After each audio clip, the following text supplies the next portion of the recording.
तो आज हमारे साथ उपस्थित है भव्याबेन खत्री, कांजी दादा वैद्य के साथ अभी वो प्रैक्टिस कर रहे हैं। मैडम, सबसे पहला क्वेश्चन है कि आपने अभी के जो दौर के अंदर आयुर्वेद का जो क्षेत्र चुना, तो उसके पीछे क्या मोटिव?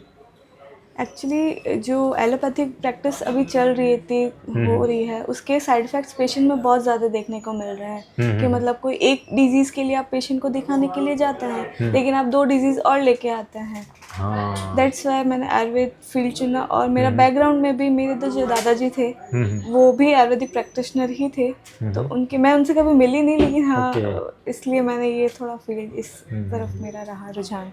Okay okay. खास करके महिलाओं को कमर की और पीठ का दर्द, वो समस्या आम तौर पे बहुत ज़्यादा हाँ। देखने को मिलती है। तो उसके अंदर मेन रीज़न क्या होता है, मतलब पेन होने का?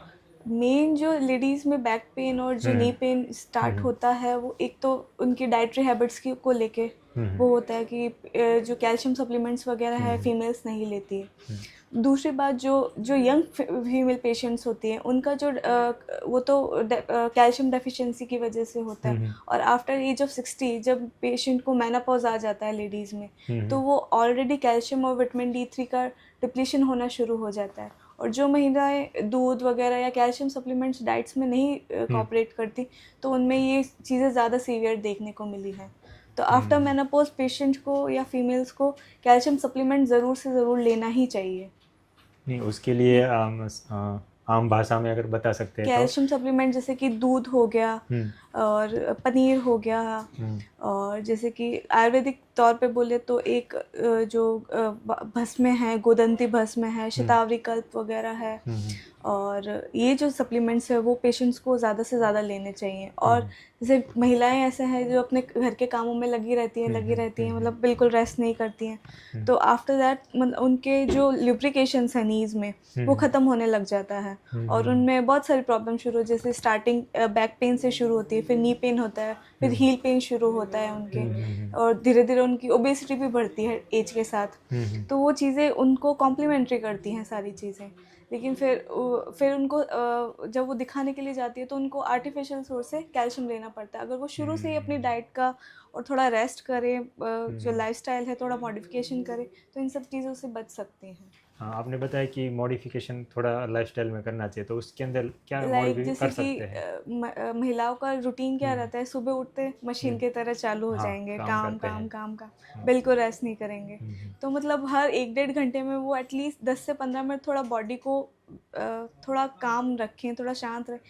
या हम्म फिर सुबह उठ के वो पहले योगा एक्सरसाइज हम्म करें या थोड़ा मॉर्निंग वॉक के लिए निकलें, तो वो उनके लिए ज़्यादा बेटर रहेगा। और मतलब थोड़ा खाना वाना बनाने के बाद थोड़ा रेस्ट करें, हम्म फिर शाम को थोड़ा रूटीन शुरू करें। और हम्म मतलब जैसे बाहर का खाना वगैरह हम्म थोड़ा अवॉइड करें, वेट मैनेजमेंट पूरा करें। थोड़ा वेट अगर बढ़ रहा है तो वॉक स्टार्ट करें, जिम जॉइन करें, मतलब वो सारी चीज़ें हैं। नहीं, छोटे बच्चे जिनके वहाँ होते हैं तो उनको समय मिल पाना बहुत मुश्किल होता है। हाँ, टाइम एडजस्ट करना उसके लिए बहुत बड़ी समस्या होती है। तो उसके लिए उसके लिए उनको बेटर है कि वो डाइटरी में कुछ ना हम्म कुछ सप्लीमेंट्स लें। जैसे कि हम्म जो पोस्ट पार्टम वाली जो लेडीज़ होती हैं, हम्म उनके बैक एक होता ही होता है। हम्म एक तो वो नॉर्मल डिलीवरी वाले होते हैं और एक हम्म सिजेरियन वाले होते हैं। सिजेरियन वाले के इंजेक्शन्स की वजह से वैसे ही बैक पेन रहता है। और आफ्टर डिलीवरी जो फीमेल्स हैं उनमें इतनी वीकनेस आ जाती है क्योंकि सारे धातुओं का लॉस होता है उस टाइम पे। तो वो मल्टीविटामिन शुरू करे, कैल्शियम स्टार्ट करे, बच्चे के साथ साथ खुद का भी ध्यान रखे। जो डिलीवरी के बाद जो 9 महीने का फेज़ होता है फीमेल की बॉडी में, जो उसके 9 महीने पहले जो चेंज हुए थे बॉडी में, तो उसको वापस पहले जैसा करने के लिए उसको एटलीस्ट अपनी बॉडी को 9 महीने देने चाहिए, अच्छा। ताकि वो मतलब पहले वाले फेज़ में है, क्योंकि उतनी स्ट्रेंथ उसकी बॉडी में नहीं रहती, तो उसको रीस्टोर करने के लिए बॉडी को टाइम चाहिए। तो एटलीस्ट चाहिए। जैसे कि आफ्टर डिलीवरी, जैसे हिंदू धर्म में या जैसे अपने समाज में ऐसे बोलते हैं कि 1.5 महीने तक फीमेल को रेस्ट करना चाहिए, नहीं, लेकिन एज पर आयुर्वेदा उसको 9 महीने तक थोड़ा बॉडी को कंपनसेट करने के लिए थोड़ा थोड़ा रेस्ट करते रहना चाहिए। 1.5 महीने तो फुल रेस्ट है ही, साथ में 9 महीने तक उसको डाइट का, खुद का और जो फिजिकल एक्टिविटी है थोड़ा ध्यान रखना चाहिए, ताकि उसकी बॉडी के जो जितने भी न्यूट्रिएंट्स लॉस हुए हैं उनको रीस्टोर करने में उसको थोड़ा टाइम मिले। अच्छा।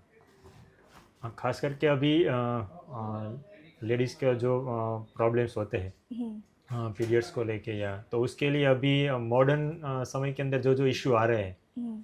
तो उसके लिए आप क्या कहना चाहेंगे? सबसे बड़ा चैलेंजिंग इशू है फीमेल्स के प्रॉब्लम में है एक पॉलीसिस्टिक ओवेरियन डिजीज़। मतलब ये मोस्टली मेटाबॉलिक डिसऑर्डर या लाइफस्टाइल से रिलेटेड ही है।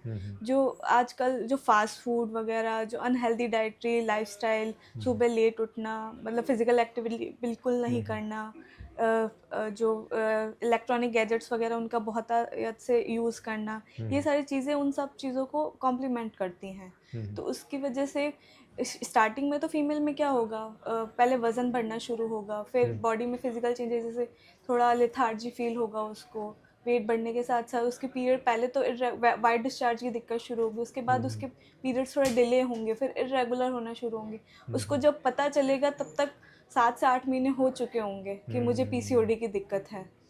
और फिर वो मतलब अपने टाइम शेड्यूल को लेके फिर वो दिखाने भी थोड़ा लेट जाएगी, तब तक 1-1.5 साल हो जाएगा। फिर डॉक्टर के पास जाएगी तो उनको भी एटलीस्ट 1 से 1.5 महीना लगता है कि पूरा जो उनके जो लाइफस्टाइल है, वेट मैनेजमेंट वगैरह है, पीरियड्स रेगुलर करने के लिए वो सारी चीज़ें होती हैं। तो सबसे पहले हम पीसीओडी में उनको यही बोलते हैं कि लाइफस्टाइल चेंज करो अपना, जो डाइटरी हैबिट्स है वो चेंज करो, फास्ट फूड कम करो, थोड़ी फिजिकल एक्टिविटी शुरू करो। ये सारी चीज़ें लाइफस्टाइल से रिलेटेड ही है। इवन जो पीसीओडी के बाद एडवांस स्टेज में क्या होता है, फीमेल्स में इनफर्टिलिटी की इशू आती है।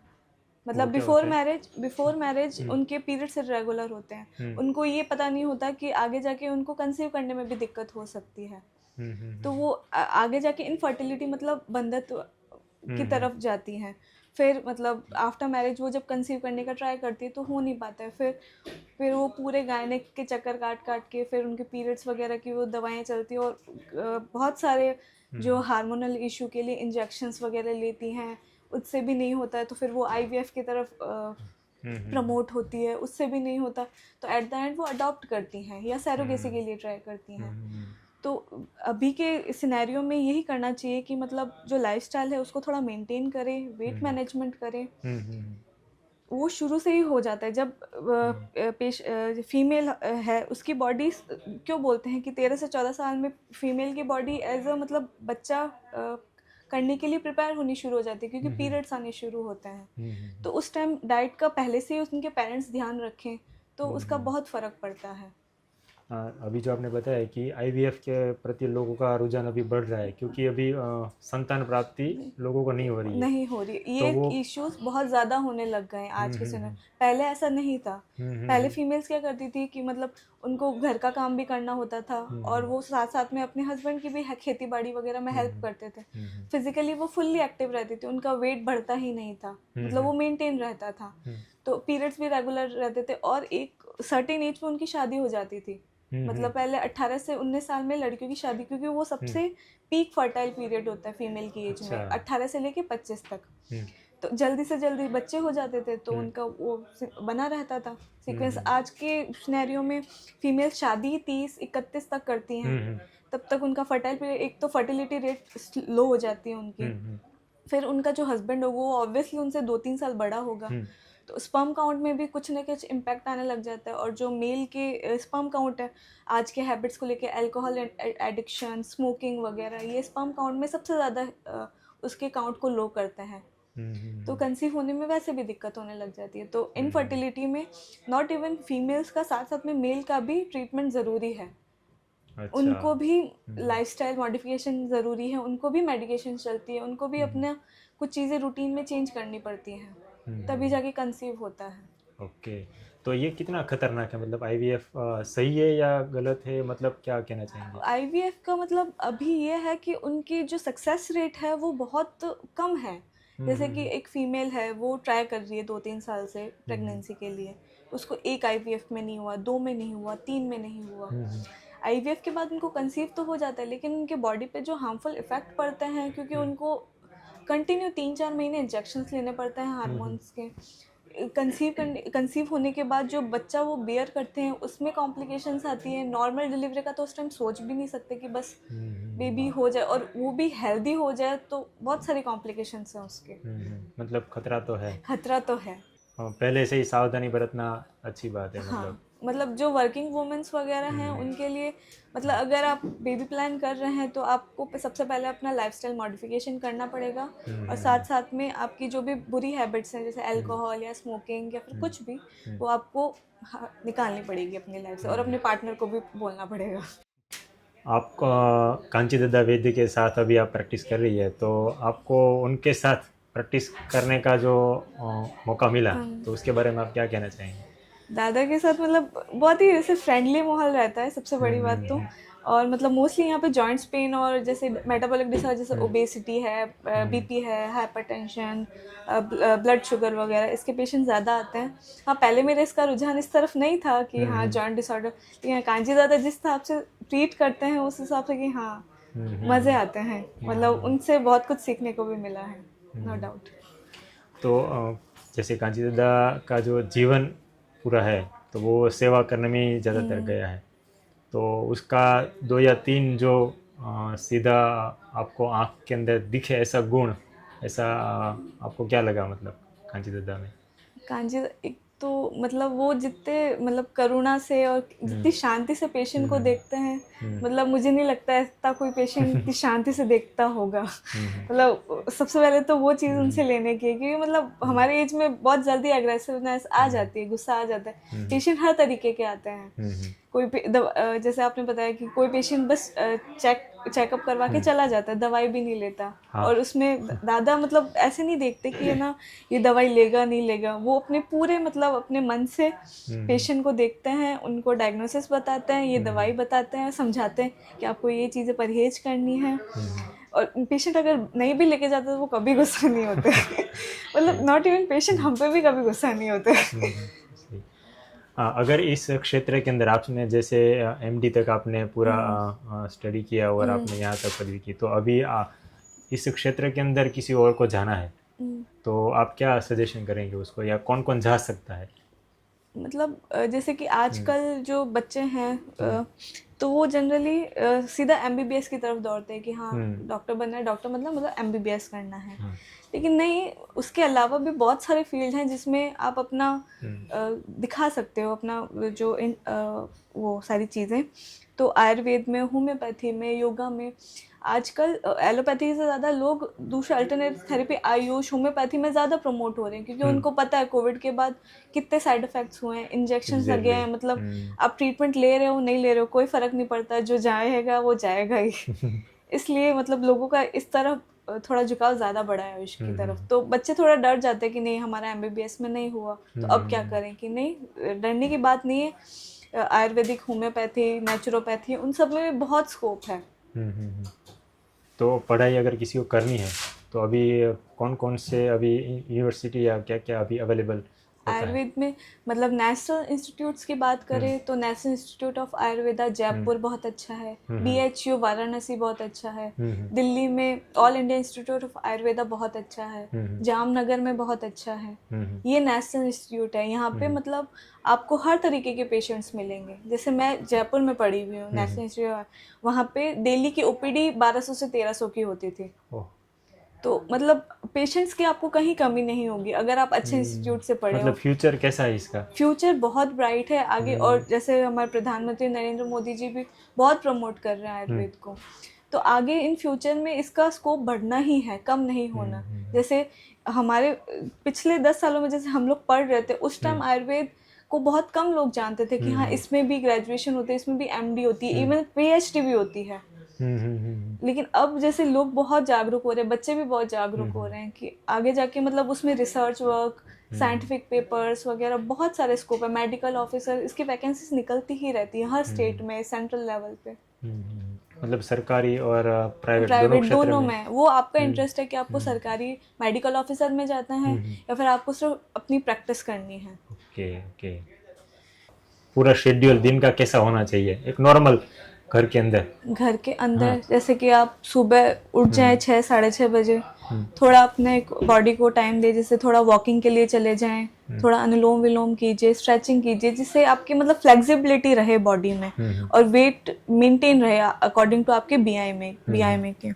फिर उसके बाद जैसे कि 7 साढ़े 7 बजे आप जो भी नाश्ता दूध वगैरह जो भी लेते हैं वो लीजिए, और नाश्ते में भी कुछ ज़्यादा हैवी आइटम नहीं, हल्का फुल्का खाना, पोहा उपमा, जो मतलब आपको एनर्जेटिक भी रखे और आपको लिथार्जी भी ना फील करवाए। जैसे कुछ कुछ घरों में नाश्ते के नाम पे पराठे वगैरह हैवी मील्स वगैरह हो जाती, वो नहीं, मतलब न्यूट्रिशन भी मिले और आपकी वेट भी ना बढ़े वैसा। फिर टाइम लंच का टाइम 12 से 1 रखिए। टाइम शेड्यूल बहुत इम्पोर्टेंट है खाने का, बिल्कुल भी बिफोर भी हानिकारक है और जो टाइम शेड्यूल बाद में है वो भी हानिकारक है।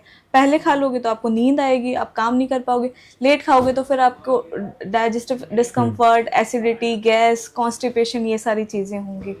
और छोटे छोटे मील रखिए, पानी का इंटेक प्रॉपर रखिए, रात का खाना 7 बजे से पहले कर लीजिए ताकि आपकी जो रात की फास्टिंग है कम से कम 8 घंटे हो, आपके डाइजेशन सिस्टम को एटलीस्ट 5 से 6 घंटे रेस्ट करने का मौका मिले। अपन क्या करते हैं, रात को खाते लेट है, 10-11 बजे खाते हैं, सुबह फिर 7 साढ़े 7 उठ जाते हैं, तो एक मील को कंप्लीट डाइजेस्ट होने के लिए कम से कम 3 से 4 घंटे लगते हैं। अच्छा। चाहे आप वेजिटेरियन हो नॉन वेजिटेरियन, वेजिटेरियन में 3 से 4 घंटे लगेंगे, नॉन वेज को 6 से 7 घंटे लगेंगे। तो फिर वो डाइजेस्ट नहीं होता, फिर वो कहीं ना कहीं वो आपके जो फैट टिश्यू है वो आसपास इकट्ठे होने शुरू हो जाते हैं, फिर वो लीवर के फैटी लीवर, बहुत सारी चीज़ें, कोलेस्ट्रॉल, बहुत सारी चीज़ें बढ़ती है, हाइपरटेंशन, थोड़े और एज ग्रुप में बढ़ जाएंगे तो हार्ट प्रॉब्लम्स वगैरह वो सब शुरू हो जाएंगे। आपको जितने समय से आप प्रैक्टिस कर रही है, तो अभी ऐसे ऐसे क्लाइंट आपके पास आएंगे तो आपके दिमाग में ऐसा क्या है कि ऐसा क्लाइंट क्यों आया, मतलब कि जो ऐसा तो घर में भी ठीक हो सकता था, या मतलब कहता ना एक छोटी सी दिक्कत है, लेकिन फिर भी वो दिखाने के लिए उसके लिए बहुत बड़ी होती है। तो वैसा पहला तो लाइफस्टाइल, जैसे कि मतलब यहाँ पे मोस्टली बिजनेसमैन लोग हैं, तो उनको अब फटाफट इंस्टेंट रिलीफ चाहिए। जैसे कि उनको पर्टिकुलर गैस भी बन रही होगी तो वो ये नहीं देखेंगे कि उन्होंने खाना कब खाया, उन्होंने पानी का इंटेक कितना किया, और कंटिन्यू अगर 1-1.5 महीने से हो गए तो वो डायरेक्ट डॉक्टर के पास चले आएंगे, जबकि घर में ही है उसका इलाज। आप टाइम पे खाना खाओ, पानी पूरा पियो, और फिर भी थोड़ी बहुत गैस हो, अजवाइन को रोस्ट करके उसका आधा चम्मच पानी के साथ ले लो, गैस खत्म।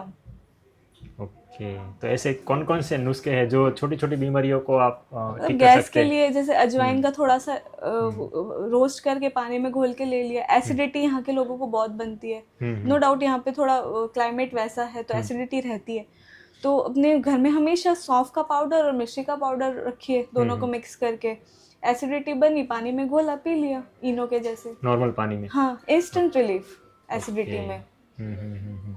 और ये भी नहीं होता तो घर में आगरे का पेठा रखिए, मिठाई की मिठाई, और एसिडिटी में भी कारगर। ओके, एसिडिटी बनी, थोड़ा सा आगरे का पेठा खाया, एसिडिटी खत्म। आगरे का पेठा मिलना थोड़ा मुश्किल है। अच्छा, तो गुलकंद रखिए। हाँ, वो मिल सकता है। गुलकंद हो गया, हरी सौंफ हो गई, वो सारी चीज़ें बहुत अच्छी हैं एसिडिटी में, और आपका डाइजेशन भी इम्प्रूव करेगी।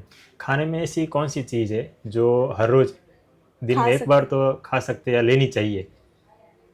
मोस्टली ड्राई फ्रूट्स वगैरह लेने चाहिए, मतलब सुबह उठते ही जैसे बादाम हो गए 5-6, किशमिश हो गई, और अखरोट हो गए, ये अंजीर हो गई, ये सारे अगर आप रात को पानी में सोक करके रखें और सुबह नाश्ते के टाइम पे लें तो आपके लिए बहुत अच्छा है। Okay, great. और अभी तक के आपके जो एक्सपीरियंस है क्लिनिक के अंदर, अभी तक जो जो आए, तो उसके अंदर आप जो आ गए हैं या आने वाले हैं, तो उसके लिए क्या संदेश देना चाहेंगे? जो भी पढ़ो अच्छे से पढ़ो, रूट के साथ पढ़ो कि ऐसा क्यों बोला है आचार्यों ने, कोई ना कोई। और आयुर्वेद जो है पूरा साइंटिफिक है, ऐसा नहीं कि उन्होंने कुछ भी लिखा है, कुछ भी बोल दिया है।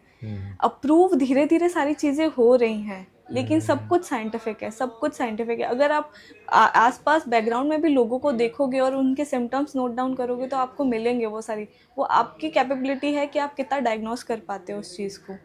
उन्होंने सिर्फ वात पित्त कफ लिख के छोड़ दिया है, अब वो आपका है कि आपको उसमें क्या दिख रहा है, वात दिख रही है, पित्त दिख रही है या कफ दिख रही है। अब कुछ भी दोगे ना आयुर्वेद का, अगर लॉजिकल है तो वो असर करेगी करेगी। इवन आप एक सिंपल हर भी दे दो क्यों ना, जैसे कि दादा ने बताया गिलोय है, नॉट इवन गिलोय एसिडिटी में काम करती है, वो बुखार में भी काम करती है, वो जॉइंट पेन में भी काम करती है, वो इम्यून सिस्टम को भी स्ट्रॉन्ग करती है, वो घर में अगर उसका बेल उगाए तो वो एनवायरनमेंट को भी शुद्ध करती है।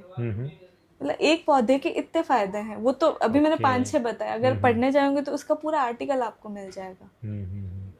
तो आज बहुत सारा नॉलेज आपसे भी मिला, कांजी दादा से भी मिला, तो आपका बहुत बहुत धन्यवाद। थैंक यू सो मच, आप हमारे पॉडकास्ट में पधारे और बहुत सारा ज्ञान आज हमको मिला, तो धन्यवाद।